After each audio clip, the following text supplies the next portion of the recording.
how to develop deeper relationships with people that were genuine relationships, which meant that you stood in service to them and that they also would be able to stand in service to you, and the value that that brings to your life.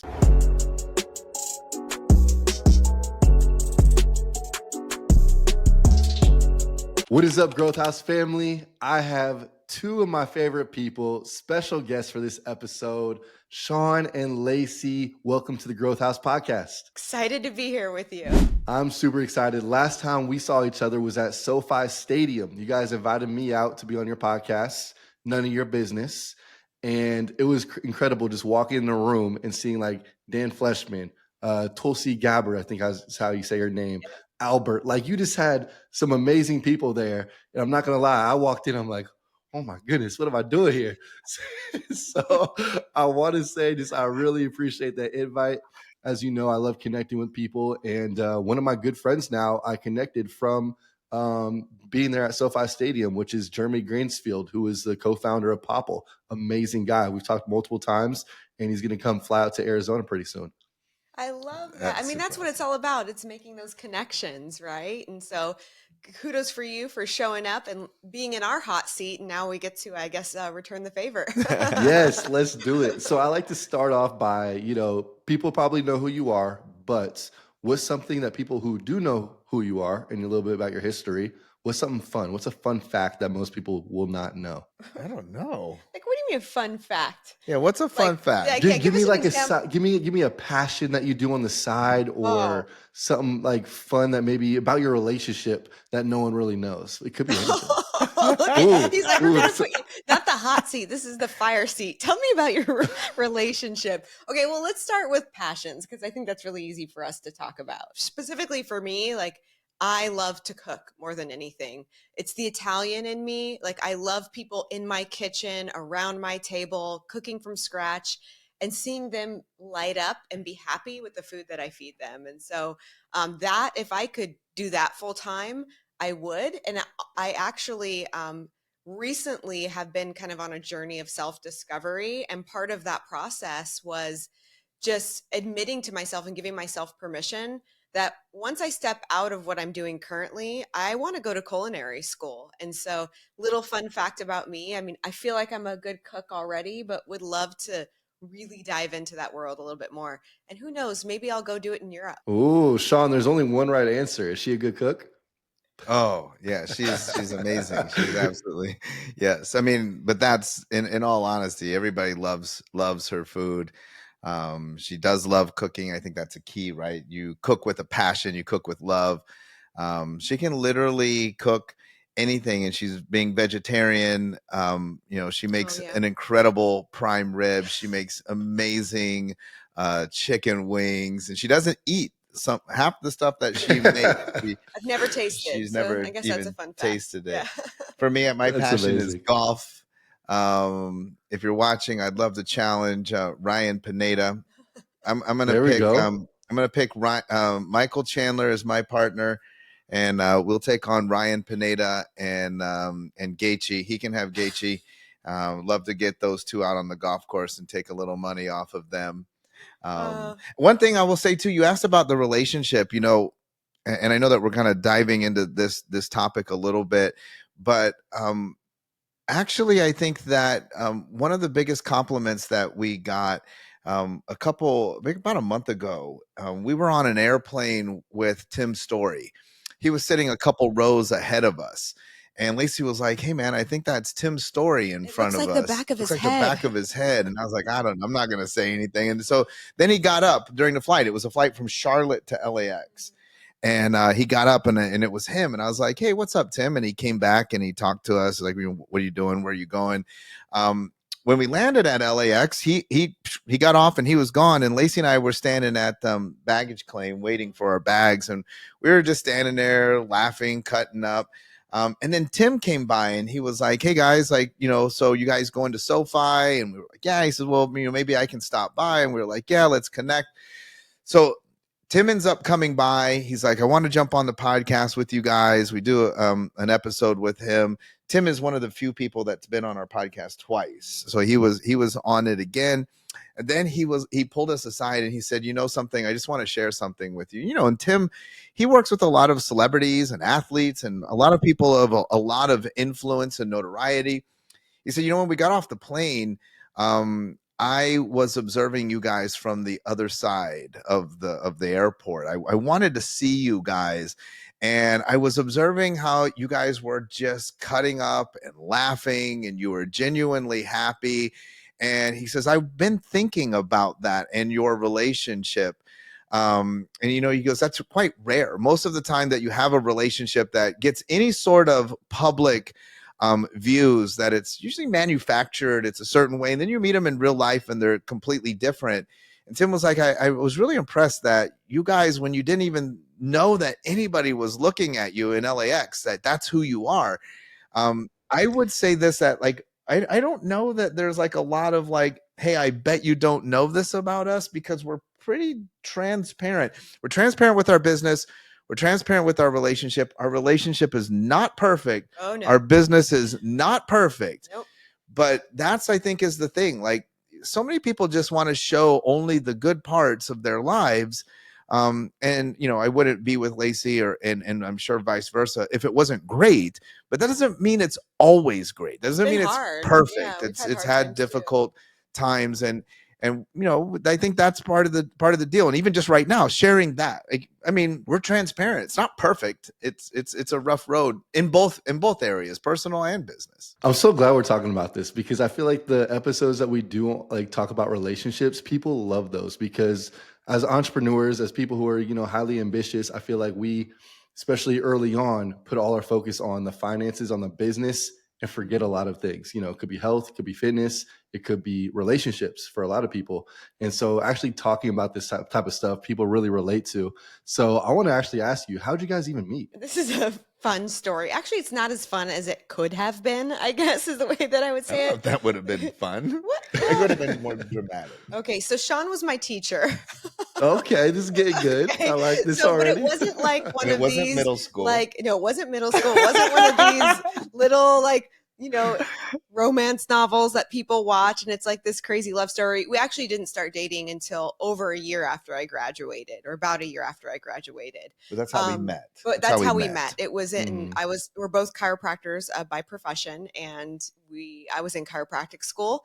And in fact, he was my teacher first hour, first day of my chiropractic journey, and clearly made a huge impact on me. And in fact, crazy thing about our relationship though, he was my mentor first. And so I learned a lot about chiropractic, the technique that we both practice, the chiropractic philosophy, most all of that came from him, and really shaped who I am as a chiropractor. So it was really interesting to go from friendship and mentorship to relationship, right? Mm-hmm. Well, yeah, continue on that story, because you guys on the chiropractic journey, when did you decide to stop, I guess, practicing as much and then actually help serve the service providers on more of the business consulting marketing mindset? Oh, there's good lessons in relationships. But before you go there, very important, just to fill in a little bit of a gap there, is that when Lacey met me, I was teaching. Then in my business, I go through when Lacey met me, when I was teaching, I was married, and I was then started another business. Then around Lacey's graduation time, 4 years later, I'm going through a divorce and a partnership dissolution in a period of time in my life. So if you think about this, a partnership dissolution is just like a divorce. I'm like triply broke. So one thing I know is Lacey is definitely not with me for the money, because when she met me, I had less than nothing, right? And so we're kind of, then once we start dating and have a relationship, we're in this super sort of building phase of our career. I mean, and our story is, at that time, I lived in a 1-bedroom apartment. I literally had no furniture. I have 2 daughters. They were living there with me. 1-bedroom apartment. They slept on the couch. For them to sleep on. Yeah, hand-me-down couch. So a lot of times people, and how long ago was that? I'm terrible That with was time. 2011. So 2011. So that's only a 13-year run. And so a lot can happen really fast. When we were like below the bottom in 2011 to now, that's been sort of that's very important for people to understand, is that like we're starting from less than zero together in a relationship to where we are today, but to the point of practice. That I think one of the biggest things in our journey, there was 2 points in our relationship that were difficult, but changed the trajectory of our lives and of our business. And one of them was in those early stages. I came from not having a lot of money, working from a very young age. In fact, I've never not had a job since I was 14 years old. But I had a very difficult relationship with money. I, thought that like anytime you made money, you had to hoard it, for a rainy day in case something happened, because money was not abundant by any means. Lived in a very scarce and lack mentality. And when I met Shawn, even though he had less than nothing, he was an abundant thinker. Now, would you classify yourself as an abundant thinker or lack? No, 100% abundant. 100% abundant. And have you always been that way? No, because we are all Okay. programmed. Money doesn't grow on trees, all those phrases. We are programmed that way. Totally, right? And I was programmed that way as well. And so, you know what it's like? If you could think back to the very first time you heard somebody talk about how money is all around us and it's accessible for everybody and you can make and have as much as you want. He used to talk that way. And I was like, this guy's freaking crazy, right? Because it was so against my programming, right? It was so against my way of thinking. But it was interesting. I had to realize that my inability to think abundantly and his ability to think abundantly, I was the brakes in our relationship for growth, right? You who got the growth house, like there is somebody oftentimes in a relationship that thinks more negatively, that's programmed differently, that literally is the resistance in your ability to grow and have everything that you guys desire. And that was me. So I had to do a lot of work on changing that in order for us to be in better relationship with each other, and in order for me to be in better relationship with money. We wouldn't have made it if I didn't actually take action on that. Okay, this is so good. We got to stay here for a second. Yep. So there's a lot of couples out there that say that like one person might not have the same mindset as the other. So, in my head, I'm like, you can't like force, your mindset on someone else. They might actually push that away. Be like, stop, don't tell me to read books. Stop telling me to listen to podcasts. Mm-hmm. So Shawn, how'd you like was it just talking with Lacey? And Lacey, what was that shift for you to realize like, I want to actually think more abundantly and have a different mindset? Well, I love that you said that, like for people in a relationship. So if you are in a relationship, you know that you're probably not going to talk your spouse into a new way of thinking. Never. Yeah. I mean, we can all agree on that. That's easily agreeable. And I think most people would also agree, like your spouse will oftentimes come home both ways and say like, hey man, Jesse told me this thing. It was the coolest thing. And Lacey's like, that's what I've been telling you for years, right? Like that same thing, right? So I think mentorship, coaching, very important. I think that Lacey also wanted, I don't think anybody's like, I just want to be miserable and poor. So she wanted to understand it. She had a desire. She actually read a book that radically, I had read this book, and then some other people started talking about the book, and then I was like, we should read that book. And then she read the book. And so I think combination of this book plus mentorship, other people being able to coach and guide her is what was able to make that shift. Yeah, I think, the biggest thing is awareness, right? No matter what we're dealing with, in our thought processes, positive or negative, in our emotional state, it's having an awareness first, then an understanding, then an acceptance, and then a desire to do more. And so, for me, it was like because I was in the presence of Shawn talking in that way.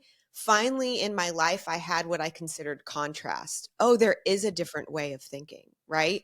And I think that that's really powerful if you can separate out your resistance to it. And for me, I was like, man, I do want to think that way. I don't want to believe that money isn't abundant. I don't want to believe that making money is hard. I don't want to live in a life where I always have to feel like I have to trade time for money and that there is a ceiling. And so, okay, I was like, what do I do?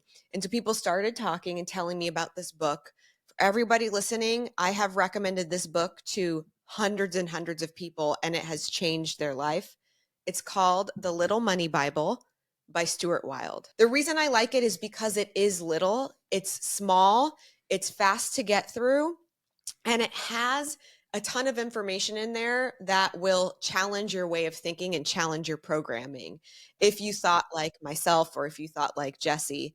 And so what I actually did is when I read that book, all the things that he talked about that made me super uncomfortable, I actually wrote them down because I was like, the reason they make me uncomfortable is because I don't understand them and I don't necessarily believe them, but that's why I am where I am. And I wrote them down and then I read, it was like one page of all these one-liners, and I read it every single day until I started to ingrain it into my programming and create a new belief system. So it was really powerful. And I had people do that exercise if you're really struggling with your relationship with money. That's amazing. There's another book that really helped me that sounds very similar, The Secrets of the Millionaire Mind by Harv Eker. That definitely had so many limiting beliefs I had before reading that book, and then realized like, okay, there is abundance out there. All those things that we've been programmed as kids that we keep hearing over and over again are actually not true. So, right. Shawn, do you have mentors at this time? Because we talked about mentorship, multiple times now already in this episode. Yeah, I've always had mentors in my life, through friends and through people that were older that had more experience that I respected. When I met Lacey and we were below the bottom and we were trying to come up from below the bottom, I knew I needed coaching. I've always known this. Like I'm really huge on investing in yourself, betting on yourself. And so part of that story is I had gone to her and I was like, hey, I read this book. It's called Book Yourself Solid. It's a magical book. This is what we need. I need to hire the author, New York Times bestseller. We need to hire Michael Port. She's like, well, how much is it? And I believe at the time it was $4,000. And I was like, and we didn't have any money. We didn't even have a mattress for the girls. Yeah, we had no money. How are we going to do this? So I was like, look, here's all we got to do is we've got to figure out the first 4,000. When we get the first 4,000, however that is, credit card or whatever, then we pay the man, and the man will teach us how to get $4,000 plus the next $4,000. So we'll have replenished the coffer back to zero, but then we needed $4,000 to continue on. In a fast forward full circle moment in January of 2023. So 13 years ago in 2011, we had zero money, and I hired Michael Port with the money that I didn't have. In January of 2023, Lacey and I were able to acquire the entire IP and business of Book Yourself Solid. So today, Book Yourself Solid, we own it. We're teaching it. We're kind of revitalizing it, re-energizing it, bringing it back out to the service provider world. After Michael, once we kind of really understood that system, we just went for broke. Our next coach was Jay Abraham, who is not cheap. But I was like, well, I mean, if Tony Robbins and Damon John and these guys are working with him, let's work with him. It was a lot easier at that point for Lacey to be like, okay. It was not a lot easier for us to pay. Jay's considerably more than $4,000. But then, we started working with him. And another real interesting lesson, I don't know why, like with Michael at $4,000, we were like, yeah, great. We applied it. We're good. With Jay, the very first time that we flew out to Torrance, where Jay's office is at the Torrance airport, and we sat with Jay for half a day, and he really just does this full deep dive, breaks apart your business, gives you advice. Literally, and I mean literally, Lacey and I left Torrance, went to LAX, sat down in an airport, in one of the airline lounges, and literally started talking about how we could accomplish what Jay was telling us, but without doing what Jay was telling us to do. And that's crazy. Like he was telling us, like, you need to write a book. And I was like, I don't want to write a book, but maybe we could do, something else. And We literally wasted about 6 months of time trying that. And then one day we were like, why don't we just do what Jay says? We're paying him all this money. Let's just do that. And then again, that was the next. So like we had grown, kind of plateau, screwed around, and then that was the next launch for us. Do you feel because you were having some success, so you're like, we'll figure it out ourselves? Is that kind of the reason why you decided not to listen to his advice right away? Absolutely. I think that happens to a lot of us, right? Like human nature for sure. Yeah, the ego creeps in. You're like, hey, I know what I'm doing. Look, don't you know who I am, kind of thing. Like, look what we're doing. I think that that's also the key. Like, when people say, as cliche as money doesn't grow on trees, like be the dumbest person in the room. That's a hard thing to do. It's hard, right? Like to put yourself literally in that position, because as you're growing, as you're gaining some degree of success, all of a sudden you're not the dumbest person in the room, and that has a certain feeling. You're like, wow, that feels good. And it's very tempting to keep staying in rooms where you are amongst the smartest. I mean, because just like for you, like your project puts you in rooms where people are constantly looking up to you. They're looking for guidance and mentorship. But what's critical is that you're saying like, hey man, I got to get in other rooms where I feel like how they feel around me. But that's not easy, because then you think like, yeah, but then the people that I'm serving are going to be like, oh, look at Jesse. He's a dum-dum. He's getting coaching or mentorship. But that's not true. People love to. What was part of the thing too that we've learned is that we've begun to share what we've learned. And I'll give you a great example of that. Well, one other thing I wanted to add, I think is really important. We always say is that all coaching advice is counterintuitive. If it was intuitive, you'd already be doing it. And that lesson created that realization for us. Like, man, we're like, oh, well, we should do it this way and we should do it that way. But all the things that we were doing got us to the point where we were like, we need help. It didn't get us farther than we need help. And so it was that realization of like, man, it feels counterintuitive. We shouldn't write this book. We shouldn't do it that way. But we would already be doing the right things to get us success if we could, and we weren't. So that was the reality of it. And that was a powerful piece of the lesson. So for you, were you just being a part of masterminds? How were you elevating your circle so you kept on being the, quote unquote, dumbest person in the room? For me personally, it was actually creating a community out here and trying to serve and connect people who were above me. And that's kind of what I didn't even plan on this happening, but now we have 7 to 9 figure masterminds where I'm by far the least experienced, but I kind of created a community to help those people. And then also I'm a part of other masterminds as well, but how were you able to kind of build that circle? Because I think a lot of people, like you mentioned, struggle with that, and they like kind of that ego boost every time they walk in the room and they're the man or the woman. Yeah, I mean, we did. I mean, the way that Jay had designed his coaching was also a mastermind component. And so we were able to meet a ton of phenomenal people there through those masterminds. And then the next step to that, and I think that you know and appreciate this and do this yourself, was continuing to deepen the relationships with people that we felt not only were a great connection for us, great mentors for us, but eventually were people that we could also connect to others, right? And so that was the biggest thing. It wasn't just showing up in the room. It was really what we did beyond the room that I think was powerful and helped us to elevate, because it was trying to connect with the people that they were where we were trying to go, right? Yeah, I think through one of Jay's masterminds, we at a lunch met Trey and Bryce Llewellyn. Mm-hmm. So if you're from the ClickFunnels world, these guys are legendary. Yep.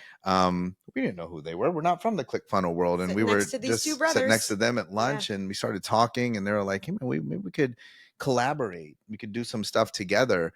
And we were like, "Okay," and we formed a business together, and that business did 7 figures in its first year. It earned us our very first 2-comma award from ClickFunnels, which we didn't even know what that meant. In that room with them, were we dumb? We were like, it was so good. We knew nothing, and they taught us so much. It was really amazing. Yeah. And I think too, Jesse, for me, I am naturally introverted, and maybe this will be useful for your community, because a lot of people are like, yeah, but I'm shy, and I get that. I'm shy. I'm introverted. I don't want to I'm not the life of the party. If we're having a dinner for 12 at a big long table, I'm definitely not the one, telling stories and commanding the attention. I like to listen. But I realized that relationships were, especially at the beginning of COVID, I had this realization that, they started printing money and the value of money started to, deteriorate. And here we are today. The economy is suffering as a result of that. And relationships would become the commodity that, people, there's a lot of, what about cryptocurrency? But if you have relationships, that will be the commodity that trades. That's where the value is. And so I started investing in as Lacey was making that shift of mindset around money, I also made a shift in mindset around relationships. Understanding, as Lacey was saying, how to develop deeper relationships with people that were genuine relationships, which meant that you stood in service to them and that they also would be able to stand in service to you, and the value that that brings to your life. Oh my gosh, this is my favorite topic right here, talking about relationships and strengthening and deepening these. So what were some of the ways, especially early on, when you maybe didn't have a platform or people to hop on podcasts to really provide value to these people that were, a couple steps ahead of you? If you truly understand like relationships, it's like if I had $1, could I find a way to leverage that dollar into $1 million, right? So I could maybe buy something from you, Jesse, for $1 that maybe I put on Amazon or eBay and sell it for $1.50, and now I've got $1.50, and then I got to acquire something. Same thing works with relationships. Because it's a commodity, you want to begin to stack relationships, big, deep, valuable relationships. And you do that. It's actually interesting because it's not that hard. You do that by connecting to people. You do that by caring. It's not like magic. Like there's nobody that's listening or watching that can say like, oh, but I couldn't do that. I don't have that. So it's not like, well, how do you start an e-commerce business? Well, you've got to get a website. So somebody could say like, well, I can't afford it, or I don't know how to make it. Relationships is like, I just got to show up, right? I just got to be there. I got to show up. And listen, maybe there's a mastermind that I see on social media that I saw it for free that Jesse's putting on, and it had a fee, but I can't afford the fee. But I'm just standing outside just saying, hey, brother, love your car. Want me to keep an eye on it, whatever it is. I just got to show up because you're like, who's that guy? And how did he get here? If I just keep showing up repeatedly and providing value, and then once I've done that, like if I show up and I'm like, hey man, Jesse, I love your car. And you're like, hey, thanks for that. Look, and I'm like, hey, my name is Shawn. And we develop that relationship. Now I'm able to say, to another person, like, hey, you might find value if I introduce you to Jesse. Right. And so now I can connect, Growth House. And now I look super cool. And that guy's like, hey, man, who are you? How do you know Jesse? Like, I just watched his car one time. But if the connection's valuable, now I know two people. Right. And so now I can just keep growing that. And in that world of relationships, that's what's so great. It's free. You just have to care. You just have to have a heart. Absolutely. And I 100% agree, because a lot of people come to me and say, Jesse, how do you know these type of people? And like, how are you able to help them? What kind of value are you able to provide? At the end of the day, like most likely I don't have the skill set to provide value for that person. Like if they need a videographer, okay, I'm not the videographer, but like you just mentioned, be that connector. And then when they connect and it's a good relationship, then they're gonna be talking about you. So you help two people at the same time. Mm-hmm. So I love that. You've like really created like a whole brand for yourself. You have the podcast, you're at SoFi Stadium, you have, you've written the book. What was the shift, and when and why, I guess, did you go all in on really doing the marketing and doing the content and everything? Well, first off, I got to say, for everybody listening out there, I do a lot of content. I do a lot of content, and I absolutely 100% hate it. So look, I run into so many entrepreneurs that are like, I know that I need to put myself out there. I know that I need to get on social media more. I know that I need to post and do videos, but I don't like doing it. I'm like, I get it. Either do I. One of the things that I think was really pivotal from a perspective shift standpoint was just realizing that it was part of the job, right? The reality of it is, in today's day and age, is if you really want to have the successful business that you're looking for, you can't avoid being on social media. You cannot avoid having a social presence. And I really needed to just decide that it was part of my job, part of what I did, instead of thinking like it was this other thing that like only certain people do. It was like, no, that's what entrepreneurs do. And I'm an entrepreneur. I have a message. I have a desire and a passion to make big impact in the world. And the only way I'm going to do that is to have social media and marketing and content be part of what I do, period. And so I want to encourage everybody out there, don't think that everybody doing content loves it, that they get excited about it, that it comes easy. You are not alone if it's something that you hate, but if you can just put it on your task list, like it's something you need to do because it's part of the job, it will help you overcome that. And that was really it for me. And what it did, once I got over myself, then the brand began to perpetuate itself, right? And I think too, just to go back to Trey and Bryce, when we met them, they had this guy, this videographer guy, followed them around all over the place. Yep.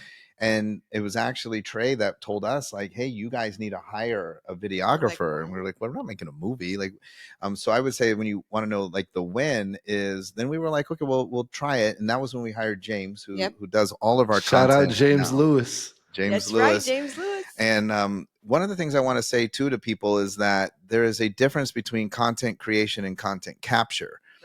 Right. So all of you that are watching and listening, creators. You're creating content every day. Yep. Like if you wake up, like you're creating content. So like a lot of people that are resistant, like, oh, I don't like to create content. Yep. You're creating content. What you don't like is for that content to be captured. So if you just had a video camera that you had on a tripod that was just stuck in the corner of your room, you could capture tons of content, right? Some good, some bad. If you're a coach and you're talking to people and you were mic'd, you know, I mean, listen, there's plenty of influencers that are doing that. They're just sharing one side of the conversation, right? That stuff is interesting to a lot of people. And I think what happens is people think like, well, that's not interesting, so I have to create content. I have to like, you know, put on the show. When in reality, your regular life is already great. You just need to capture it. We were talking earlier, you went on this sort of round the world trip. Thankfully, you captured the essence of your trip and shared it with us.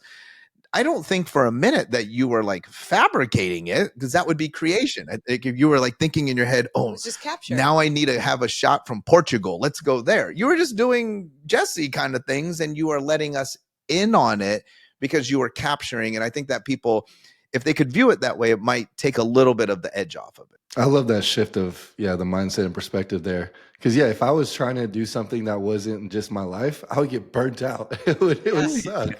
And so I think, like you just said, like, that's why people get burnt out so quick. It's not trying to be someone you're not. Literally just live your life. I guess, there is a cost factor in going with, hey, I want a personal videographer to kind of follow me around. When would you say that's a good stage to, get someone like a James Lewis to capture those moments? Well, I don't know if there's, one, financially. When it will get you an ROI. Yeah, when it can produce an ROI. So you have to be generating, enough revenue that is justified. At the same time, there's so many things that you can do. And this is one of them that we're doing right now. One of Lacey and I's biggest pieces of advice for everyone is start a podcast. Start a podcast. It's way cheaper than hiring a James Lewis. Yeah. You just need minimal equipment. Get your podcast going, get it legitimized. And then just like we're doing, like we have the ability to reach out to Jesse. And I know that, broadcasting this into your community, a lot of people would really understand this, that we could send Jesse a DM and say, Jesse, you want to come on our podcast? And he's like, yeah. Then I'm like, well, it's at SoFi. He's like, cool, I'll be there. And then we get to sit down and have one-on-one time with Jesse. Right. And so what is the value? Yeah, we're doing a podcast, but Lacey and I are getting the content, we're getting the relationship, and we're getting the knowledge. I want to share this too, just last night, because this fits sort of the whole topic of everything that we've been talking about.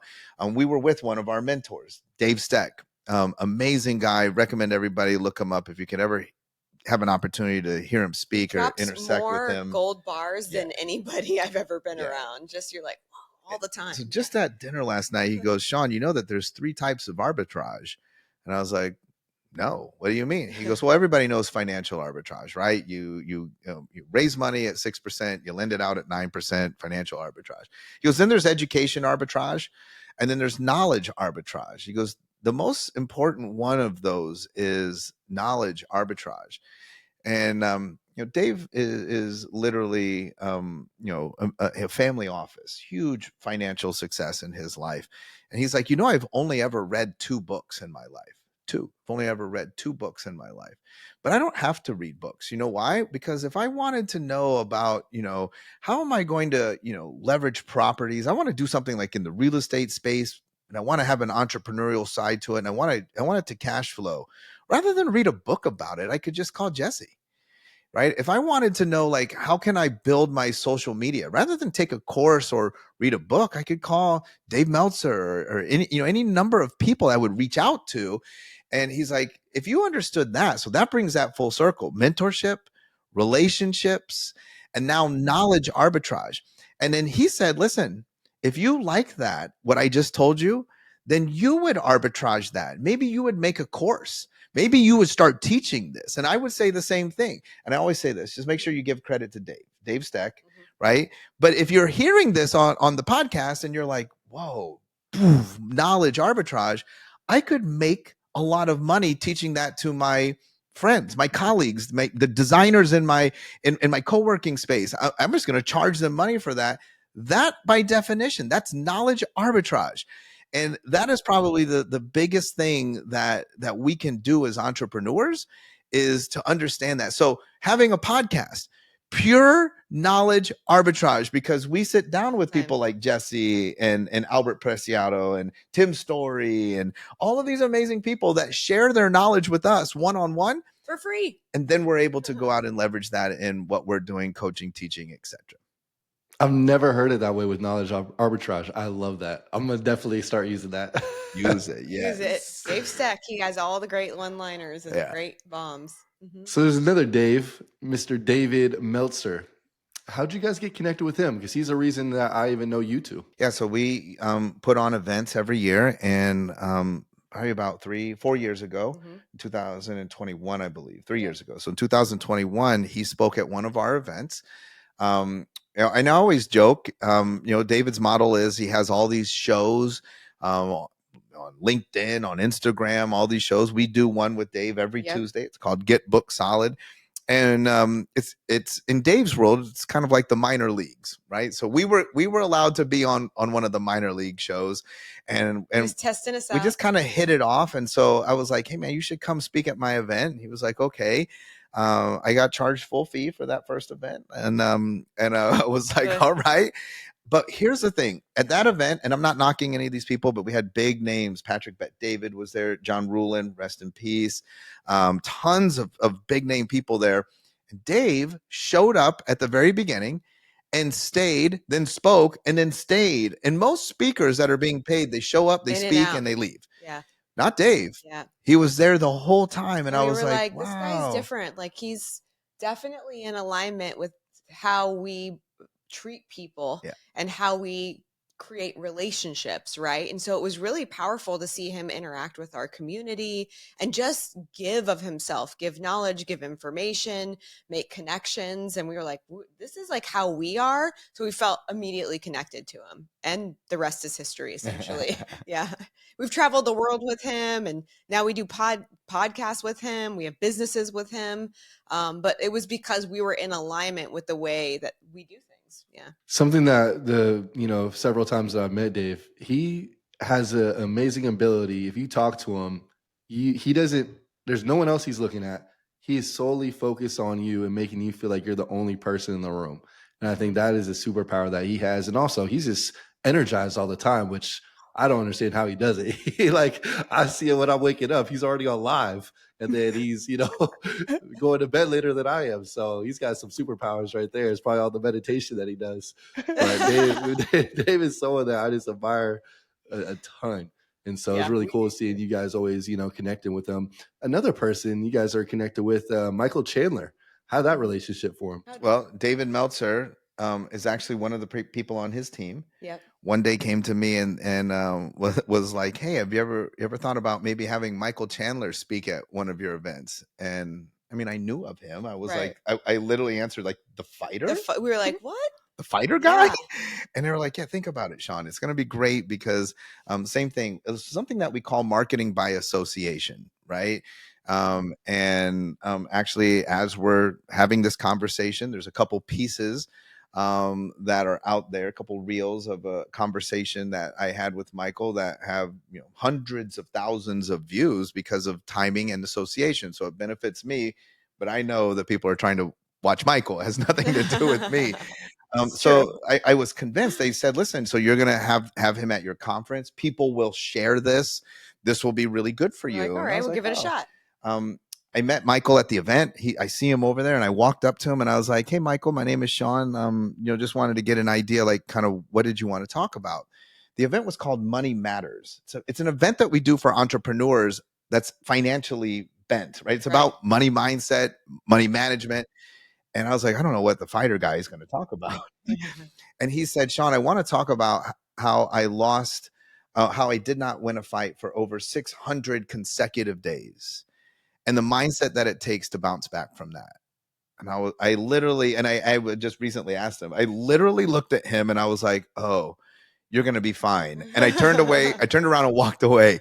And he was. People ate it up. He was amazing. Phenomenal. Yeah. And that just started our friendship. We've done some business together. Michael was gracious enough to bring us in on Cram Nutrition, cramnutrition.com. Michael Chandler and the Dills were the first money in on that, and that's gone super well for us. We did a resiliency mastermind. We've done masterminds with him. Great stuff. He's partners with him on He's Speed. the most humble, wonderful guy there is. Yes. Like, it's just amazing. Just absolutely love him. Yeah. I don't see him as like an athlete celebrity guy. We were just in Vegas with him, had dinner with him. Normal guy. He's just like you. Just like going to a steakhouse with Jesse, just swap out Jesse and put Michael in. Same guy, exact same guy. He's a little bit more solid, you know. No, he's not. I've seen Jesse without his shirt on. Jesse's pretty solid. He's someone that can whip my ass, though. We'll say that for sure. That's fair. Well, I want to touch on Black Diamond Club, the mastermind that you have, and how, from my understanding, you basically help service providers get known and fall in love with entrepreneurship. That's kind of like the takeaway that I got from what you guys do in that. Is that accurate? Yeah, that's pretty accurate. I mean, that for us was the impact that we really wanted to make in the world, because we have run into so many people that they're amazing at what they do. They're exceptional. Their skill set is above tons of other people in their profession, in their industry, in their field, but they haven't embraced the idea of true entrepreneurship, marketing, sales, mindset strategies. And because they haven't figured that out, the way that they can help people and the impact that they can make is relatively unknown, right? Nobody knows who they are because they haven't embraced the entrepreneurial side. And so we really wanted to marry this knowledge, this skill set, this service side, these people that get exceptional results with becoming an entrepreneur so that they can become known in their profession, their world. And that's really been really great for us. And we have done that through our coaching program. We have the Black Diamond Club group coaching. It's literally like $99 a month. And it's just a group full of other service-based entrepreneurs that are getting themselves out there. They're looking to scale their businesses and working together to elevate their communities. And it's been about 10 years now, and we've just been able to help people in all walks of life all over the planet, and it's been so rewarding. That's so cool. What kind of industries are people mostly in? Because of your background, I think of like other chiropractors, doctors, etc. But is it multiple different industries? Yeah, I would definitely say that there's more healthcare in there than anything, but we have a lot of people in construction and roofing, digital agencies, fitness, gyms. We have people right now creating music apps. We've got tons of real estate, dentistry. So it's kind of all over the place. Yeah. Yeah. Anything that's a service, anything all the that same you're providing a concepts service. apply. Yes. Yeah. You stand in service to humanity. We want to help you to better do that. What do you see? Where do they get stuck? Like, where do you see most people when they come in, like the mindset shift, or what do they need? They're super in love with the thing that they do. Right. So that's the thing. And I love that. That is a prerequisite to work with us. Absolutely. You have to be absolutely in love with the thing that you do. And while that's a blessing, it's the curse at the same time, because it makes it almost impossible. I mean, and you've met these people, Jesse, they can't talk about anything else. Mm-hmm. all they can talk about is this thing. And people don't, I always tell people don't wake up in the morning and think like, man, I need a personal trainer. That's not the thought process, not how it works. And so, well, even then, like there is a day when that they tip over, but you have to grab people's attention and lead them long before to they the need conclusion. And one of the things I say too, Jesse, is that everybody picks their providers on all things before they need them. The example I use is, listen, hopefully knock on wood, your toilet's not overflowing right now in the room next to you there. But if it was, I'm pretty sure that you already know who you would call. Now, you don't need them right now, but you've already subconsciously pre-chosen them. There's plenty of things where people say that, like maybe even like you mentioned chiropractic. Maybe you're not a regular user of chiropractic, but you would say to me, but if I needed a chiropractor, I would go to this person. And so it's interesting that you've already chosen your chiropractor, even though you don't use it. And it's literally that way in dang near everything. And so what we're teaching people, that what the biggest obstacle is to actually understand and then embrace that, because they only want to talk to people who are wanting to come and get their service. I would slightly disagree because of my background. I am big in systems and infrastructure. And I would say that a lot of people get stuck because they handcuff themselves to their business. They literally, they can't step away from their business, because if they do, then the collections, the money, then it actually will go down. Things won't run in the background. And that's a lot of times because people haven't built solid enough systems and infrastructure to be able to step away from their business or have somebody step into their business so that it can still thrive when they take time off. Like you just took 3.5 months off. For most people listening right now, that's not a reality for them to do that, because they wouldn't be able to collect. They wouldn't even be able to sustain their lifestyle. And so for me, that's where I see where they get stuck. They're forever bound to their business because they haven't created the infrastructure for scaling. So that's all I do. I teach on that 24/7. I've got programs, things I've built for that, because that's what I see most. That's what I'm learning right now. I'm like nerding out on SOPs and scaling and processes. Like I'm so not that person before, but now I'm like hyper focused on all that. And you're so right. Yeah, you need that to be able to have that flexibility. You also have like a mastermind as well. Is that correct? I know we're, coming up on our time, so I want to just touch on that real quick. So you have the Black Diamond Club. It's like a monthly online, it's virtual. And then you also have an in-person mastermind. Is that correct? We do multiple in-person masterminds, events, all kinds of things that, I would say, Black Diamond Club's sort of the gateway into all of those things. We have a group coaching offering. We have one-on-one coaching with Lacey and I. We do experiential masterminds. We've rented a castle in Scotland. We've taken a group to the Indy 500. We've been at SoFi in an on-field suite. Had an island. We went to the private island and Virgin Islands to Brittany Turner's island. I mean, all kinds of great things. We love to package the learning with an experience that you wouldn't normally get. So everything from $99 all the way up to the high ticket stuff. We definitely love having a great time with great people. We love learning. We love curating the room and getting the right people there so that everyone can have that experience of growth and, that exhilaration, like you just went through, that exhilaration of everything is new. Yeah, I love that. I could talk man, this has been the fastest 48 minutes I think I've ever had in my life. Like, I love that. No, we have to end the podcast soon. I love that. That means that we got into a state of play when we lose track of time and space. Like when you're a little kid and you're playing and your mom comes out and is like, Jesse, you got to come in. And you're like, oh, no. And she's like, you love what you do. Yeah, she says, it's time to eat. And you say, I'm not hungry. I mean, haven't you done that as an entrepreneur? Like all of a sudden you're like, oh my God, I didn't even eat today. Yeah. I lost track of time and space. Those are the moments that we're actually truly in play. I love it. 100%. So before I even ask how people reach out and connect with you, Growth House, we're very much a go-giver community, which means if someone ever reaches out and says this from our podcast and they say, hey, can I pick your brain? I don't know them, block them. They're not part of our community. We want to lead with value first. So with that being said, what's something, could be something small or could be something big that we can provide value to you when we reach out? Well, that's interesting.